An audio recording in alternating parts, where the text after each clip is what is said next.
communication has been just fantastic. And even after leasing a property, Platinum Properties has kept in contact to check everything's okay. Welcome to the Creating Wealth Show with Jason Hartman. You're about to learn a new slant on investing, some exciting techniques, and fresh new approaches to the world's most historically proven asset class that will enable you to create more wealth and freedom than you ever thought possible. Jason is a genuine self-made multimillionaire who's actually been there and done it. He's a successful investor, lender, developer, and entrepreneur who's owned properties in 11 states, had hundreds of tenants, and been involved in thousands of real estate transactions. This program will help you follow in Jason's footsteps on the road to your financial independence day. You really can do it. And now, here's your host, Jason Hartman, with the complete solution for real estate investors. Welcome to episode 1170. Thank you so much for joining me today. This is a 10th episode show where we discuss something of general interest, and I think you will like our talk a lot today about happiness and fulfillment in life.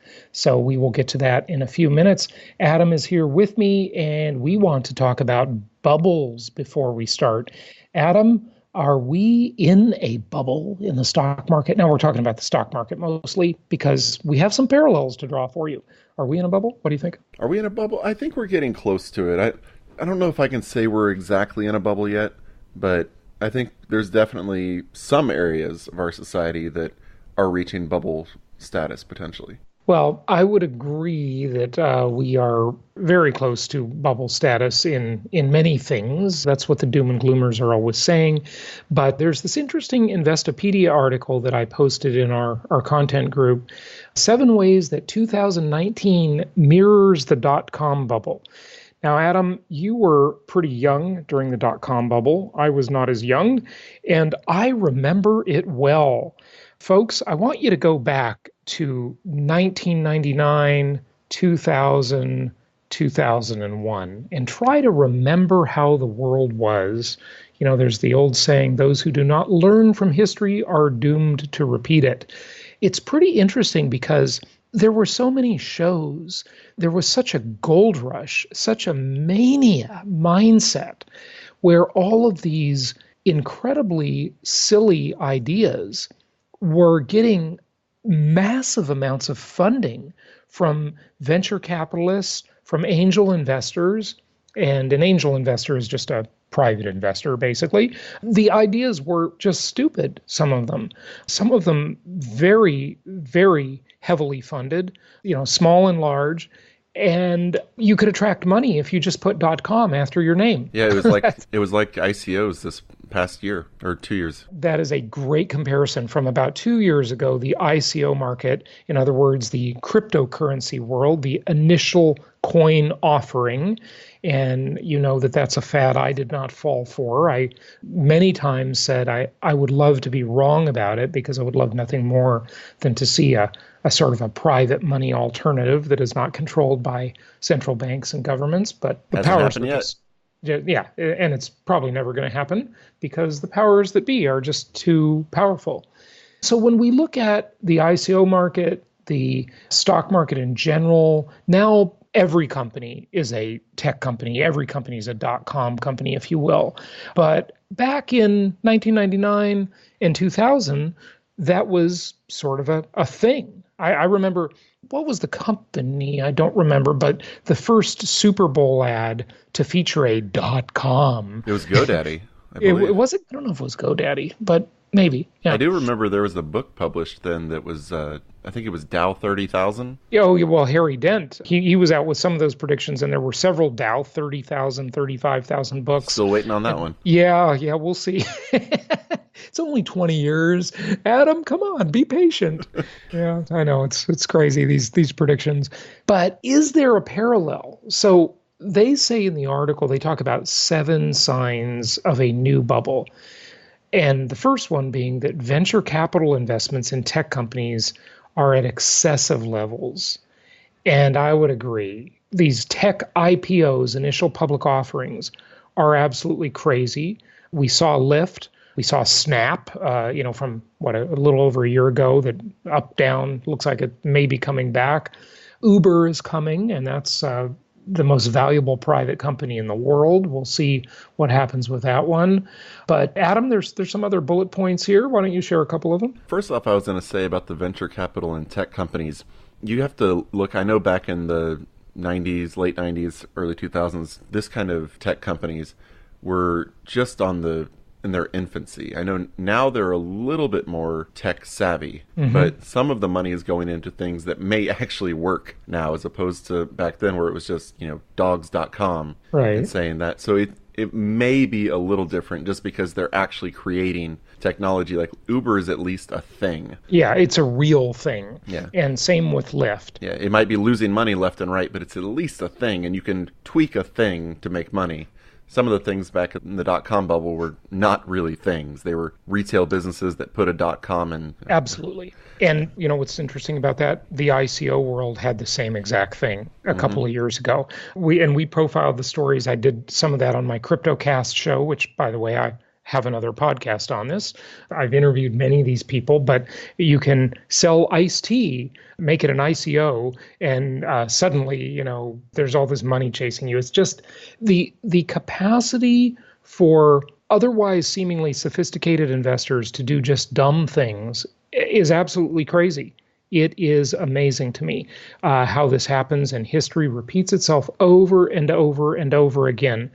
I would say that the one trait that was the thinking behind the crazy dot-com boom and bust of the late 90s is the idea that, investors would throw money at these companies because they had infinite scale, right? You could reach the whole world on the internet with your thing, with your business.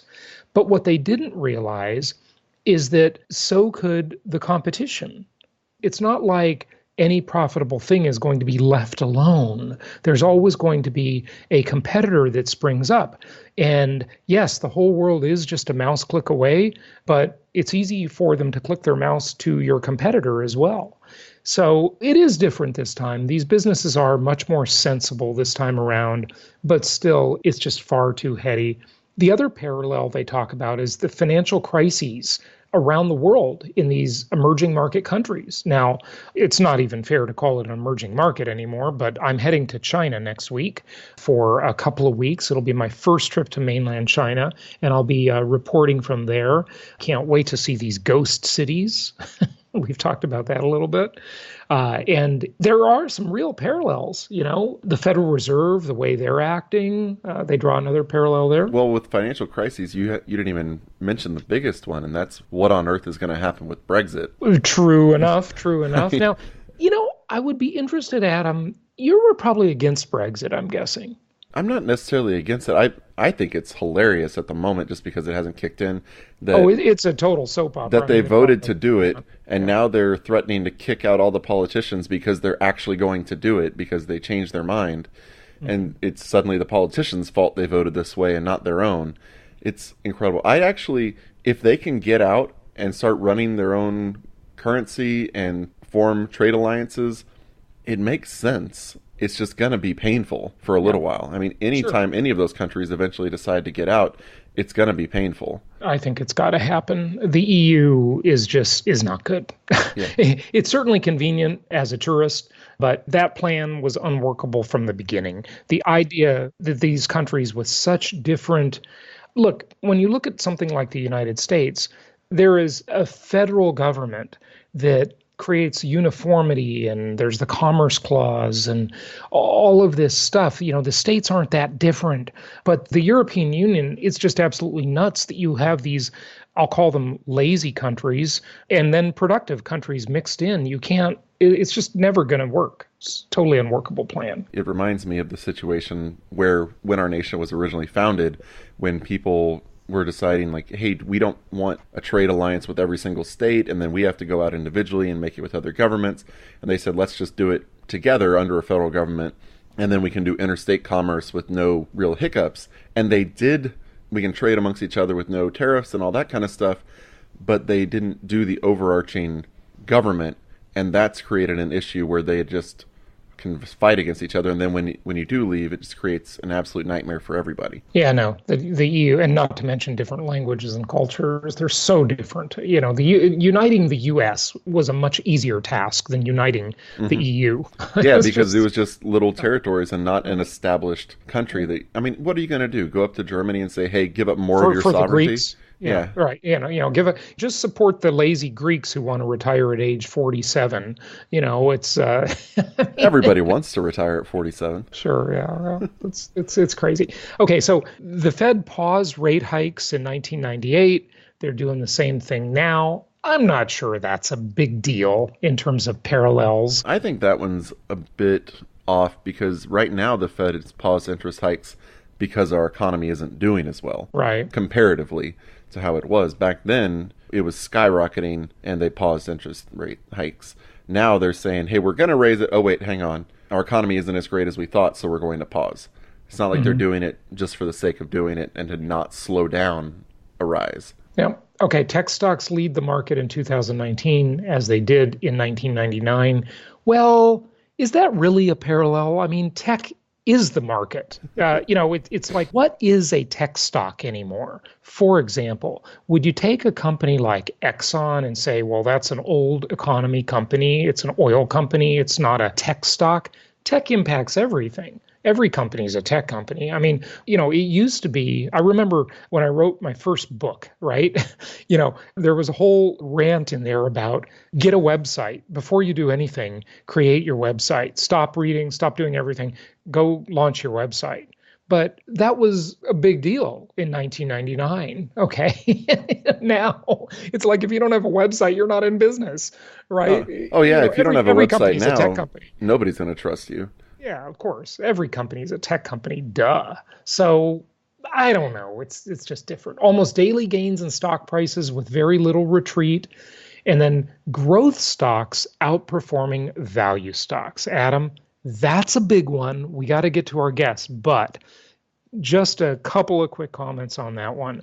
Okay, so you can either be a cyclical market investor or a linear market investor when you're in the real estate game. The cyclical market is the growth stock. The linear market is the value stock. The linear market is the Warren Buffett philosophy, the buy and hold philosophy. That's what we recommend. We just apply it to a better asset class, income property. And the growth stocks are the speculative, crazy things that just don't necessarily make any sense. And what they didn't say here, which I guess you could read in the subtext, is all this money chasing unprofitable or marginally profitable investments, companies. So, you have companies that have never reported a profit, yet their stock is booming. and that's like investing in a property in Los Angeles, California that never has any cash flow, yet the price is rising like crazy. It's the speculative gambler mentality that is violating commandment number 5. Thou shalt not gamble. That, I think, is probably the most important, maybe of all 7 points. Any thoughts? you've got it balancing on a one-legged stool in that situation. And that stool always falls over. It could be the crazy.com stock. It could be the cryptocurrency. It could be the New York City, Los Angeles, South Florida, Boston, London, Dubai, Hong Kong market, right? Those are all those crazy cyclical markets, and they always collapse, as many of them are now.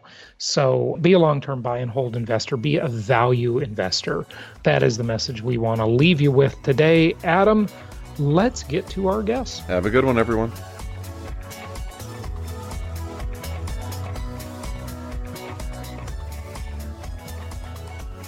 It's my pleasure to welcome Tal Tsfany to the show. We've had people on from the Ayn Rand Institute before, and he is now president and CEO of the Ayn Rand Institute. He's former CEO of Kidam, the largest private education company in Israel before it was sold to Kaplan University. He's co-founder of the Ayn Rand Center in Israel. I took the Objectivism courses at the Ayn Rand Institute back when I lived in Irvine, California. So Tal, welcome. It's good to have you on the show. How are you? I'm good. Thank you very much. Good. I would just say that, in order to know a little bit of who I am, I have a pretty significant tech background and kind of in the middle between my Israeli. I moved to the U.S. in 2006 with a technology company and then helped start another company and then been in Silicon Valley for 5 years and so on and so forth. That's fantastic, because really what you're doing with the Ayn Rand Institute now under your leadership is kind of changing the focus and making it more accessible. You just created an app that is getting a lot of downloads very quickly. You're doing courses in Prague and hopefully all over the world to spread the word about objectivism.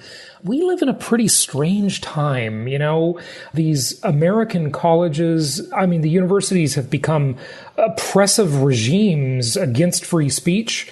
They are so far left, it's mind-boggling. What do you make of all this? I think politics and what we're seeing in the culture is a reflection of undercurrents that are more philosophical in nature. And I think Rand opened my mind to really understand how we think, how we operate. We're basically organisms that are trying to find meaning and trying to do the right thing for us. We're not born like a squirrel knowing how to collect nuts and find a hole in a tree, right? If you leave us alone, we'll die. So we have to program ourselves.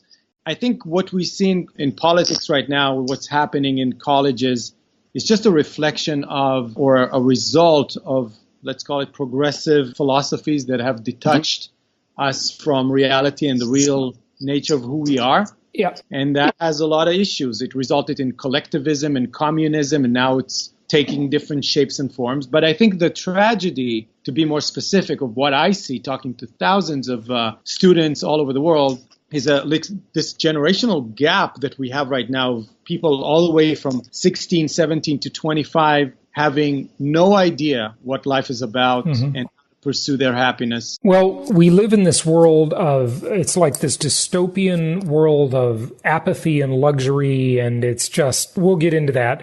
But, I'd like to clear something up first. And I think when I came to the Ayn Rand Institute many years ago, and I studied Objectivism after reading Atlas Shrugged, such a profound book. It's just life-changing. Everybody says that. And I don't agree with everything Ayn Rand says or believes, but a lot of it I definitely do agree with. There's this misconception, I believe, and when I had Joran Brook, your predecessor, on the show, I believe I asked him this question too. I'd love to ask you. On the political spectrum, I think most people believe Ayn Rand would be some sort of, and it's really, this is the wrong description in and of itself, but like a right-wing libertarian. But she actually, I believe, called the libertarians the hippies of the right, if I'm not mistaken. So she's not really a libertarian, she wasn't. She wouldn't be a Democrat or a socialist or a collectivist or a communist. She hated communism with a passion, and she was obviously very right about that. What would her political beliefs be? They would be objective. They would be scientific. I think she creates a whole different dimension that we're not seeing in that spectrum. And that's, before tripping over Atlas Shrugged and understanding with the role of philosophy in one's life, I thought that it's all in physics. I loved physics. So it's like asking, where would you put Einstein in the spectrum of physics before Einstein? He created a whole new dimension that people didn't see exist. That's fair. I think that's what Rand is offering, at least from my perspective. She would agree with the left that, we should leave you alone to be gay or whatever you want to be. She'll agree with the right that economically you should leave people alone, and she advocated, let's say, fair capitalism. She really understood why we as human beings need freedom in everything we do. And she separated out force and coercion to a whole different dimension that you should not trade with.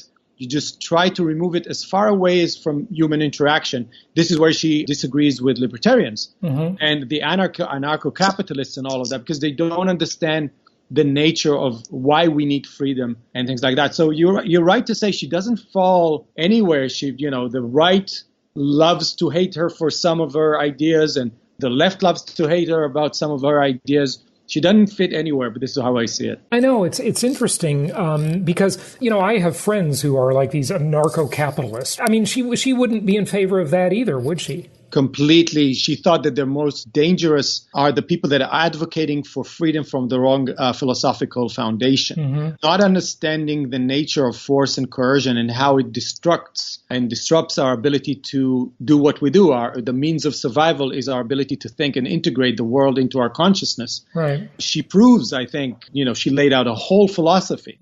It's like a scientific progression. You integrate one step after the other to come to the conclusion that in the realm of society, you and I need to trade voluntarily. I cannot force you because I basically disrupt your ability to be human if I, choke you or I punch you in the face or I just threaten you to kill you if you don't what I say. Right. Rand would not approve of any vigilantism. I believe, through her reading, she loved the court system and the legal system. That she said that is one of the major roles of government is to provide a court system, because if you don't have the law, you have the point of a gun. That's the choice. That brings the worst out of us. And so she said there are three things a government should do. Police to protect us from the inside, army from the outside, and a court system, which is the rule of law, to, resolve conflicts in a nonviolent way. But in no way she advocates dealing with, trading, like she thinks it's gang warfare. If you start thinking about, free market for armies and police and so on and so forth. There's a reason why we have countries. There's a reason why we have armies and police and rule of law. And that's it. The rest, she says, leave us alone. Yeah, it's a great philosophy. It's very true. Talk to us about happiness. I assume you're familiar with, and you're probably a fan of, Dennis Prager and Prager University and so forth. I think they're doing a good job. I don't think that I agree on everything with them. Nobody's going to agree with everything. Listen, I don't agree with Ayn Rand on everything either, okay? But one of the things that Prager talks about is he does on his radio show, the Happiness Hour, right? And he says that, look, happy people make the world a better place. If you want to contribute to humanity and be altruistic, the first goal should be to be happy, because then you'll contribute more. And so I know Ayn Rand would not say be altruistic necessarily. I think it's a utilitarian kind of point of view of you should be happiness because it serves a higher goal. I don't think there's a higher goal. And that's the revolutionary perspective that Rand continues from the Renaissance and the Enlightenment, which is the life is about you. She has this wonderful definition for happiness. And she says happiness is that state of consciousness that proceeds from one's achievement of their own, I add, rational goals. Goals. She says goals. I find that fascinating.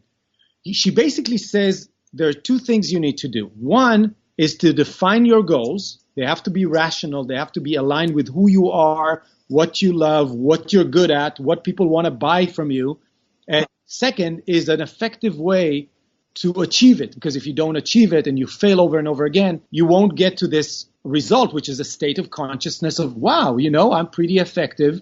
I'm successful. Things are working according to plan. I'm in a state of happiness. It's a state of mind. And it's beautiful how Jefferson put it, it's a continuous pursuit. Why? Because goals change over time.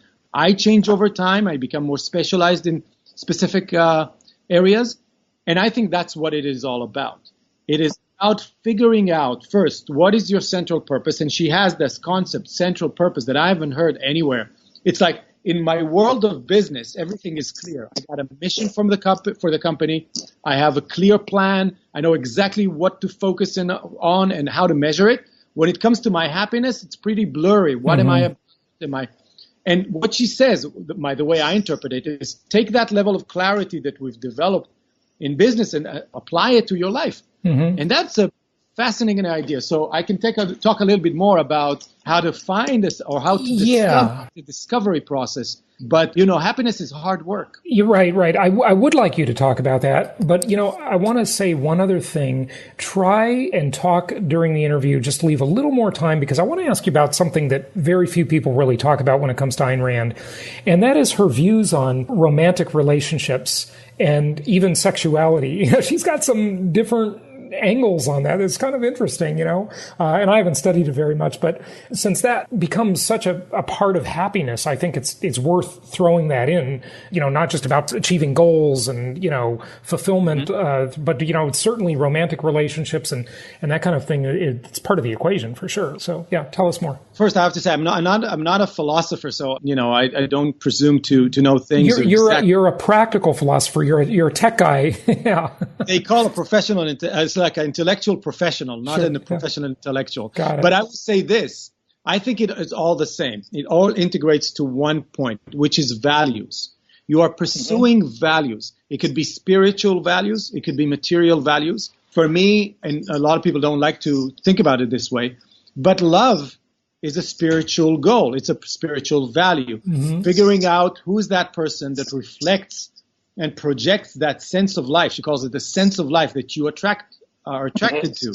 I think love is a goal, is a value that you pursue. If you are successful, if you see this beautiful woman and you are attracted to her and you get to know her and she's not that smart, then you'll find a way that, you'll find out that you're not that attracted. And then you find another person and she is amazing.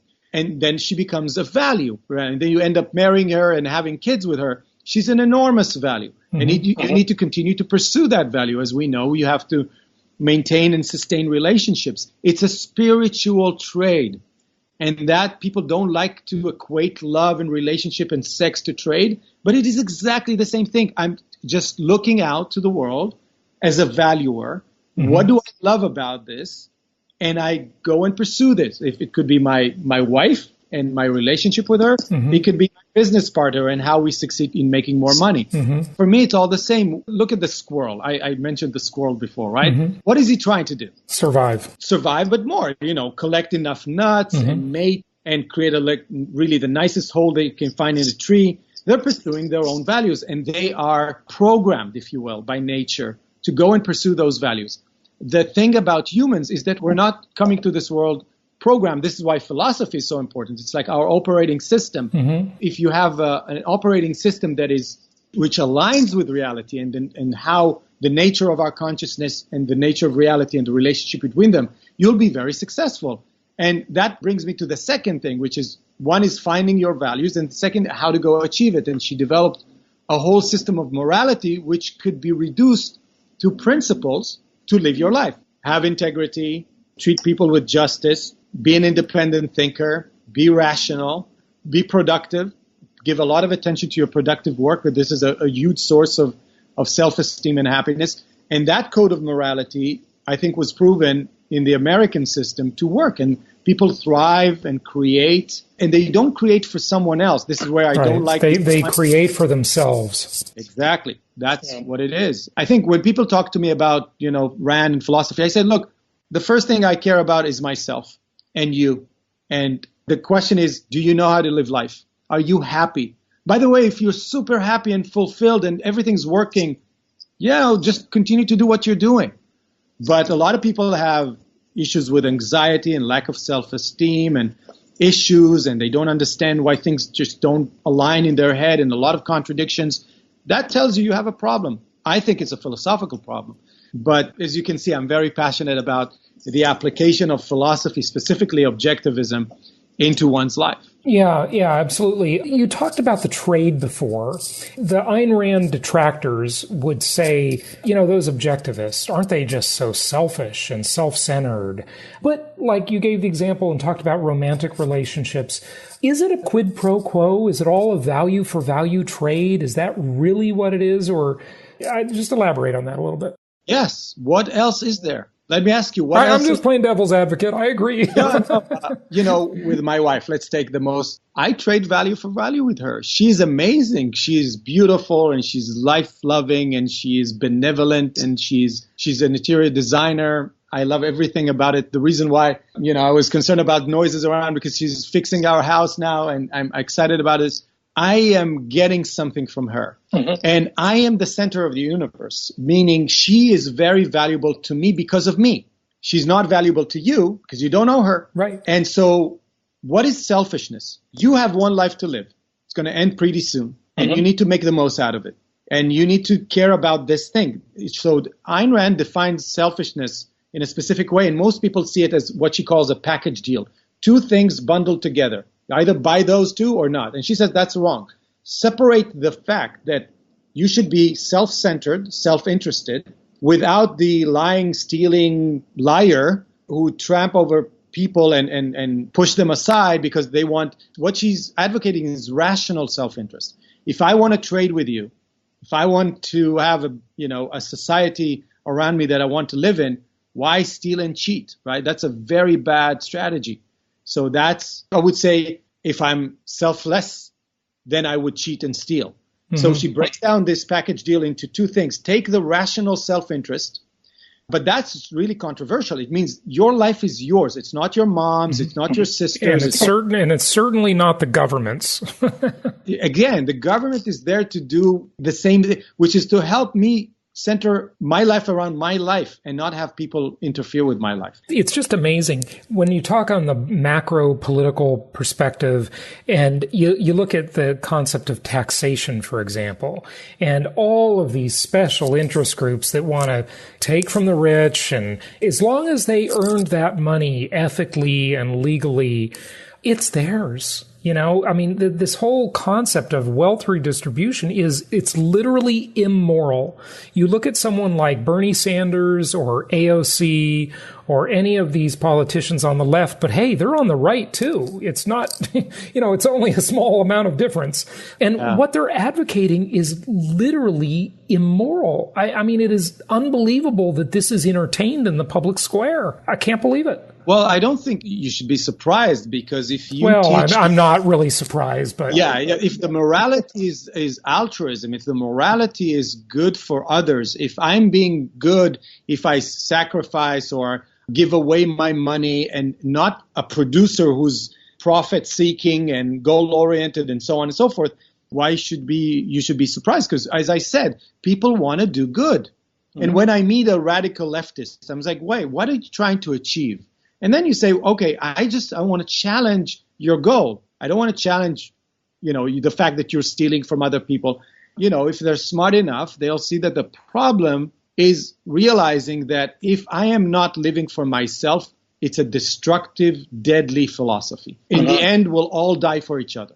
Yeah, that's the way I see it. Politically, you can see it in many different ways. But if I could just have a rational discussion with someone who wants to take my money away as taxes and say, okay, wait, is that money going to do good for anyone else who didn't produce it? I claim that it'll actually destroy them. Oh, I agree. I couldn't agree more. And something interesting, my mother went to Berkeley, graduated from Berkeley. Listen to this combination of layers, right? She graduated from Berkeley in the 60s with a degree in social welfare, became a social worker for a few years, and saw how giving away government money, that was her job, doling out the government money to these families, just destroyed them. It made them worse. They became inferior people that could not sustain their lives. They became weaker and weaker as they were more coddled. You give more stuff. Look at, everybody knows this is true. Look at what happens when you spoil a child. They become a disaster, right?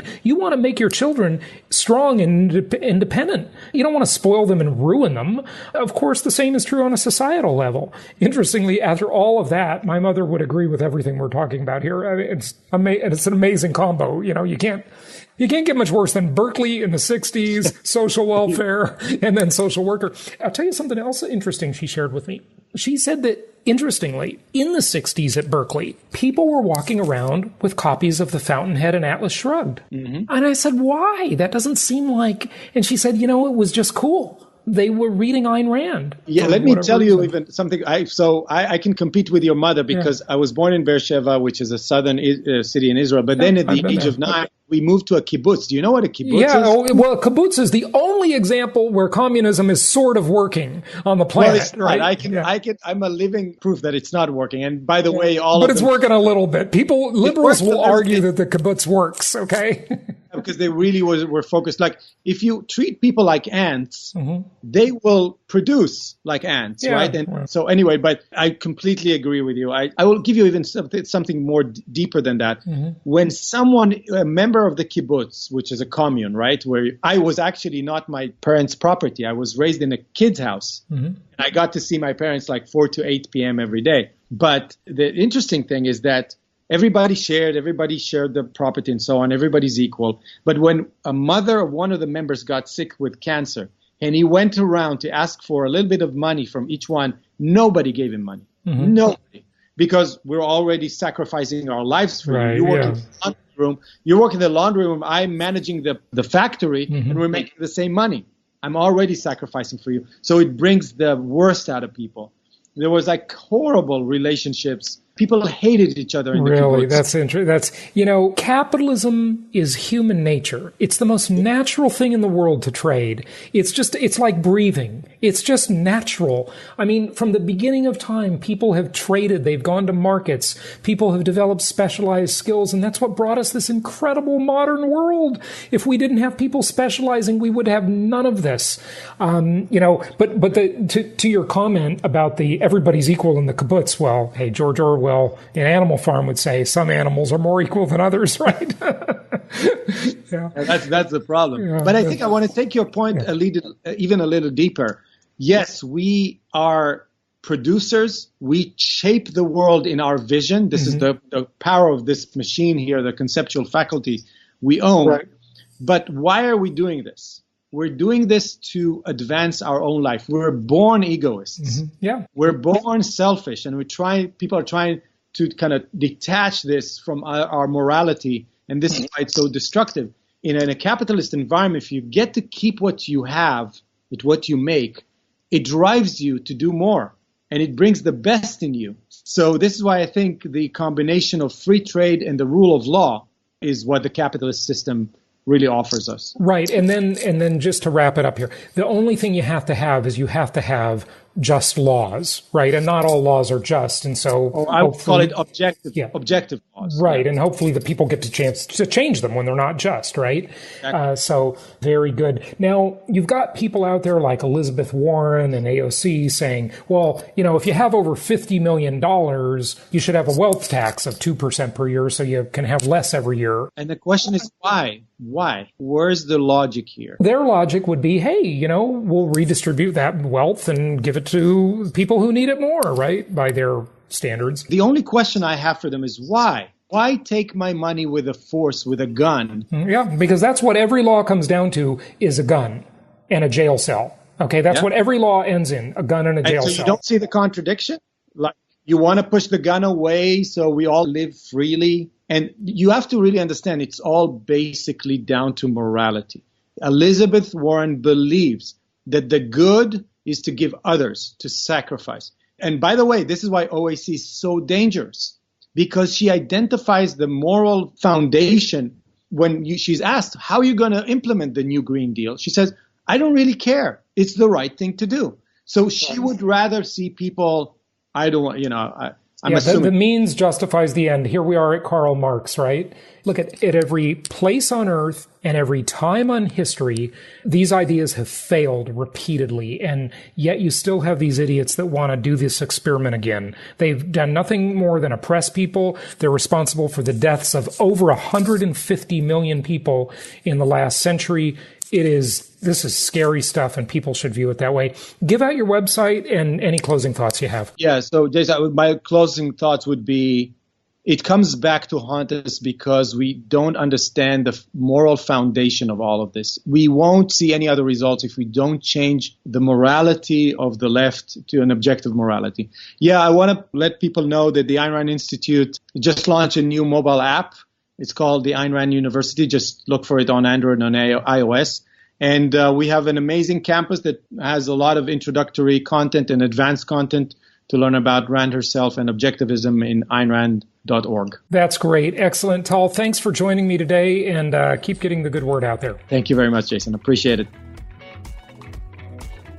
Thank you so much for listening. Please be sure to subscribe so that you don't miss any episodes. Be sure to check out the show's specific website and our general website, hartmanmedia.com, for appropriate disclaimers and terms of service. Remember that guest opinions are their own, and if you require specific legal or tax advice or advice in any other specialized area, please consult an appropriate professional. And we also very much appreciate you reviewing the show.